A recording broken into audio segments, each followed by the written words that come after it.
ভারতে ইসলাম ধর্ম ও বিশ্বনবী হজরত মোহাম্মদ রাসূলুল্লাহ সাল্লাল্লাহু আলাইহি ওয়াসাল্লাম সম্পর্কে অবমাননাকর মন্তব্য করার প্রতিবাদে কুমিল্লার ১৪ গ্রামে বিক্ষোভ মিছিল ও প্রতিবাদ সমাবেশ অনুষ্ঠিত হয়েছে।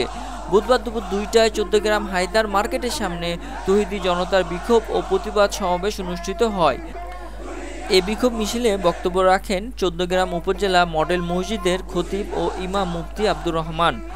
তিনি বলেন, ভারতে বিতর্কিত ধর্মীয় প্রচারক রামগিরি মহারাজ ইসলাম ধর্ম ও বিশ্বনবী হজরত মোহাম্মদ রাসূলুল্লাহ সাল্লাল্লাহু আলাইহি ওয়াসাল্লাম সম্পর্কে যে কটূক্তি করেছেন তা সম্পূর্ণ ভারত সরকারের মদদে হয়েছে, যা স্পষ্টতা পেয়েছে ওই রাজ্যের বিধায়ক বিজেপি নেতা নীতেশ রানের বক্তব্যে।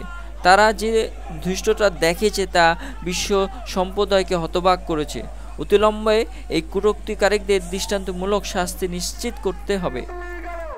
মুসলিম প্রধান দেশ হিসেবে বাংলাদেশ সরকারকে অবশ্যই প্রতিবেশী দেশ ভারতকে এই কর্মকাণ্ডের তীব্র নিন্দা জানাতে হবে এবং ভারতীয় রাষ্ট্রদূতকে তলব করে কড়া প্রতিবাদ জানাতে হবে বলেও জানান তিনি।